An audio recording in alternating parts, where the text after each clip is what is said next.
अस्सलामुअलैकुम स्टूडेंट्स, इंशाल्लाह अभी हम 14 नंबर डिसऑर्डर पढ़ेंगे। ठीक है, फीमेल रिप्रोडक्टिव सिस्टम में हेडेटिफार्म मोल जो होती है। ठीक है, तो ये मोल और प्रेगनेंसी जो होती है, तो hydatidiform mole pregnancy it is a gestational thromboplastic disease. ठीक है, the abnormal growth of thromboblast, the cell that normally develop into the placenta। ठीक है, देखिए हेडेटिफार्म मोलर जो होती है ना, तो ये हमारे पास क्या है कि इसको हम दूसरा नाम मोलर प्रेगनेंसी कहते हैं, और ये हमारे पास गेस्टेशनल थ्रोम्बोप्लास्ट डिजीज़ है। ठीक है, मतलब यही है कि गेस्टेशन टाइम पे जो बेबी है उसकी डेवलप टाइम में जो थ्रोम्बोप्लास्ट होती है। ठीक है, ब्लास्ट मतलब जो एग्स होती है ना, तो उसमें क्या होता है कि एबनॉर्मल ग्रोथ हो जाती है। ठीक है, the cell that normally develop into, ये तो आपको पता है कि नॉर्मली सेल डेवलप होते हैं प्लेसेंटा में। ठीक है, तो जब उसमें क्या होता है कि एबनॉर्मल ग्रोथ उस थ्रोम्बोब्लास्ट की हो जाती है, जो जिससे फर्दर जो है बेबी बनना है। ठीक है, जब उसकी एबनॉर्मल ग्रोथ हो जाए, ठीक है, तो the placental tissue is abnormal and swell affair to form fluid places. ठीक है, तो फिर इसमें जो एबनॉर्मल स्वेलिंग आ जाती है प्लेसेंटा में, तो फ्लूइड पेल एक्सेस बन जाती है। ठीक है, सिर्फ फ्लूइड वगैरह ये चीज़ें उसमें आ जाती है। ठीक है, तो उसको हम हेडेटिफार्म मोल कहते हैं। देखिए, जब नॉर्मल प्लेसेंटा में क्या होता है कि एबनॉर्मल ग्रोथ हो जाती है, और फिर उसमें जो फ्लूइड वगैरह होती है वो अकोमोलेट हो जाती है, वो स्वेल हो जाती है, तो उससे बन जाती है हेडेटिफार्म मोल। ठीक है, और ये फ्लूइड पेल सेक्स बन जाती है। समझ गए? Hydatidiform moles come in two distinguish steps. ठीक है, तो टू मुख्तलिफ टाइप से, एक हमारे पास कंप्लीट साइक्लिक मोल है और दूसरा पार्शल मोल है। ठीक है, तो हम फर्दर पढ़ेंगे। तो अगर आपके यूनिवर्सल लेक्चर अहमद फीड नहीं हो तो प्लीज़ सब्सक्राइब कीजिए और लाइक कीजिए, और ताकि नई आने वाली नोटिफिकेशन आप तक ज़रूर पहुँच जाए। ठीक है, तो उसकी जो काजेज़ आप हेडेटिफार्म मोल होती है, तो हेडेटिफार्म मोल एथियोलॉजी इज़ अननोन, तो उसकी जो काजेज़ होती है तो वो अननोन है। ठीक है, हेडेटिफार्म का ऑल दोज एंड ओवलर जो होती है डिफेक्ट में आकर हो सकती है। ठीक है, और women are at risk, higher risk for hydatidiform mole formation if they have undergo ovulations early 10। ठीक है, मतलब आर ओल्डर देन 40 एज। अगर दो कंडीशन में जो वमेन है वो बहुत ज़्यादा क्या है कि मतलब प्रोन है, रिस्क में ज़्यादा हो सकती है, एक 40 एज से अबव। ठीक है, वमेन, और यहाँ मतलब जो टीनेजर में अर्ली जो है, फॉर एग्ज़ाम्पल 14 ईयर्स या 15-16, इस स्टेज में ओवुलेशन वगैरह हुई हो और प्रेगनेंसी अगर हो। ठीक है, तो इसमें ये ज़्यादा बहुत रिस्की है ताकि हेडेटिफार्म मोल बन जाए। ठीक है, तो फिजियोलॉजी यही है कि the molar result from the fertilization of the an egg clutch, उस जब हमारे पास एग्स फर्टिलाइज हो जाती है तो फिर क्या होता है कि placental cell start to grow abnormally in large amount. तो जब फर्टिलाइजेशन हो जाती है तो फर्टिलाइजेशन के बाद फिर इस प्लेसेंटा प्रोड्यूस होती है, प्लेसेंटा जो है एबनॉर्मली ग्रोथ करा देती है। ठीक है, और उससे जो है लार्ज अमाउंट पे the development cell resemble a cluster of grapes जो है बन जाती है।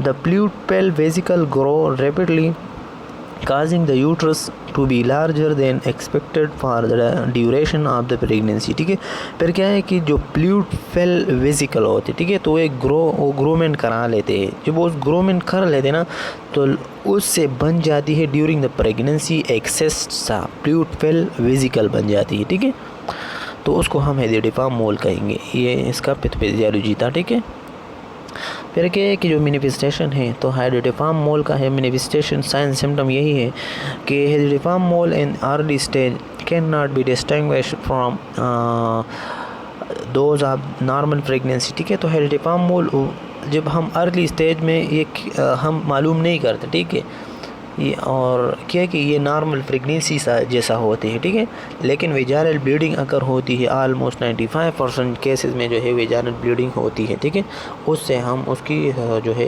पता लगाते हैं।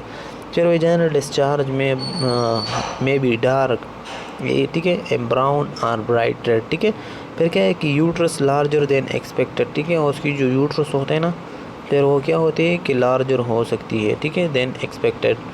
एनीमा फ्रॉम ब्लड लॉस हो सकती है, ठीक है, एनीमा फ्रॉम ब्लड लॉस।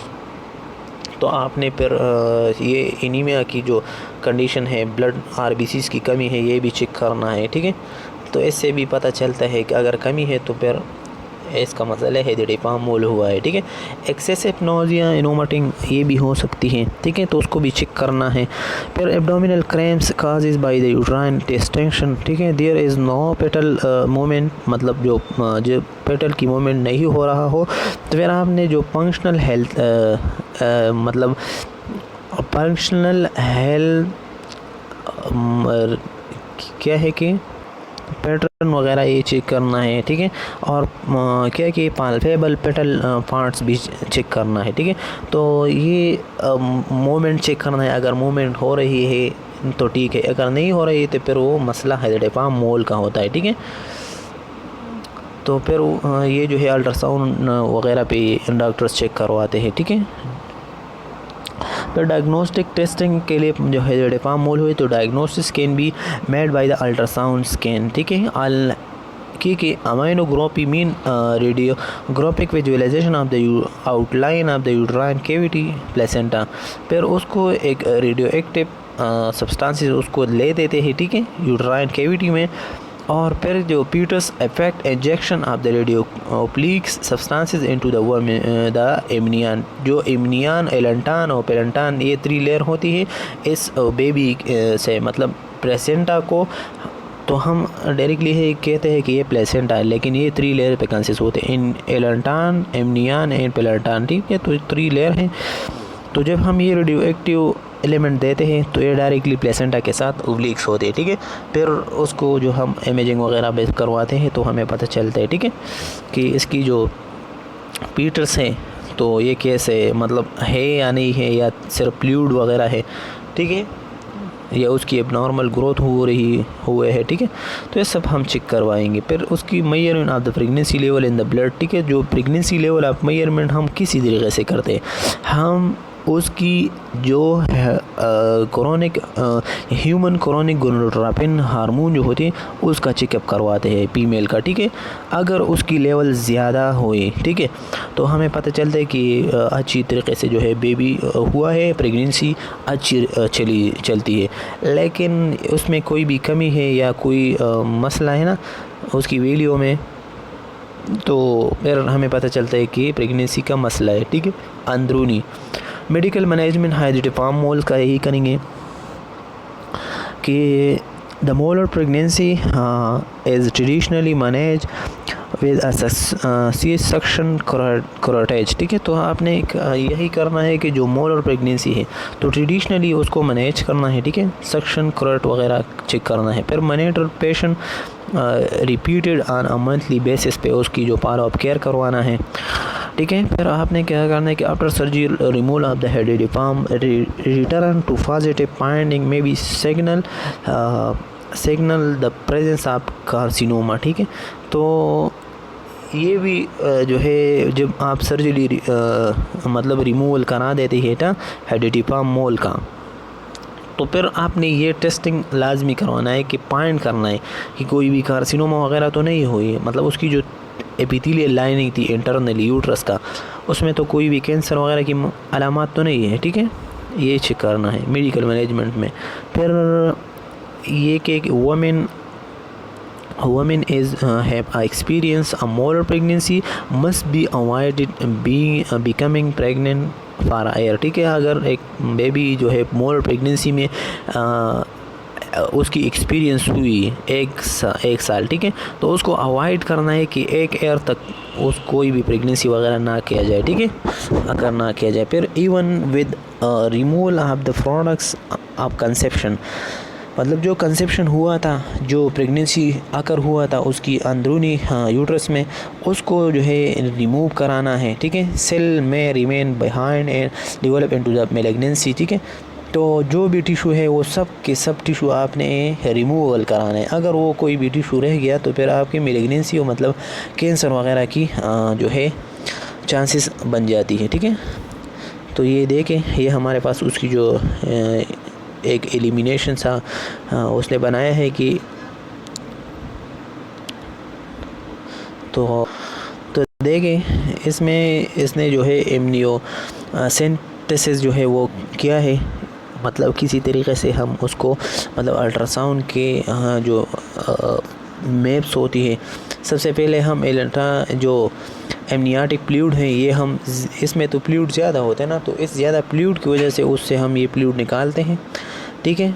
जब फ्लूइड कम हो जाते हैं फिर इसकी जो है अल्ट्रासाउंड मतलब ट्रांसडिक्चुरी करवाते हैं, ठीक है, और फीटस को देखते हैं, ठीक है। तो इसी तरीके से जो है जो ज़्यादा फ्लूइड होती है, ठीक है, वो हम निकालते हैं। समझ गए स्टूडेंट्स? तो ये बेबी के लिए जो है बहुत ज़्यादा क्या है कि एक सीरियस कंडीशन बन जाती है, फिर बेबी ख़राब हो जाती है और ज़्यादातर जो है डेथ की कंडीशन आकर होती है, ठीक है। तो इससे हम फ्लूइड जो है थोड़ा कम करा लेते हैं, ठीक है, जो एबनॉर्मल थ्रोम्बोब्लास्टिक फ्लूइड उसमें अकोमोडेशन हुआ है, ठीक है। तो नर्सिंग इंटरवेंशन हाइड्रोटेफामोल के लिए हम ये करवाएंगे जो मोलर प्रेगनेंसी होती है।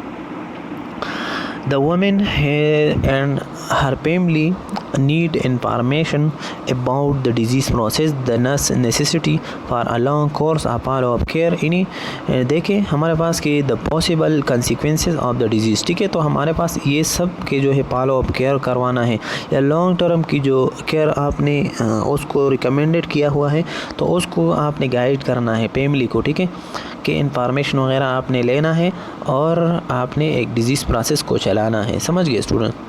Help the women understand and cope with pregnancy loss, ठीक है। तो ये जो प्रेगनेंसी लॉस होती है तो इसको कोप करना है, ठीक है, उसकी कोई वो नहीं है, तो आपने ये जो है वो लाइटली लेना है, ठीक है। वो अपने ऊपर जो है वो ये प्रेशर ना पड़ाए, ठीक है, कि वो प्रेगनेंसी लॉस हुआ अभी क्या होता है, ठीक है।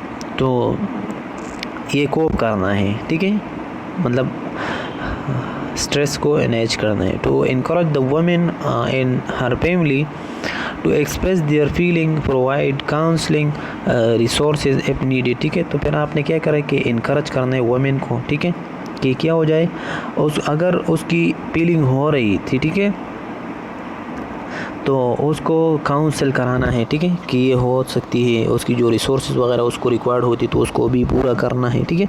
Explain the need to postpone a subsequent pregnancy the next year and providing contraception counselling, ठीक है। तो उसको ये भी कहना है कि कम से कम एक ईयर तक जो है आपने ये मोर प्रेगनेंसी जो मसला आया है, ठीक है, तो एक ईयर बाद जो है आपने एक ईयर आपने मिस करना है किस चीज़ में, प्रेगनेंसी आने में, ठीक है, उसके लिए काउंसलिंग करवाना है। फिर क्या है कि प्रोवाइड प्रॉपर न्यूट्रिशन, ठीक है, and fluid intake and replace the blood loss, ठीक है, जो ब्लड लॉस हुआ है तो उसको रिप्लेस करवाना है और अच्छी खाना वगैरह देना है, ठीक है। तो ये था हमारे पास जो है मोलर प्रेगनेंसी या हेरिडिटिफार्मोल, ठीक है। तो ये बहुत ज़्यादा इंपॉर्टेंस है, तो ये आपने याद रखना है, ठीक है। अगर आप केमी नर्सिंग लेक्चर अहमद पे नहीं हो तो प्लीज़ सब्सक्राइब कीजिए।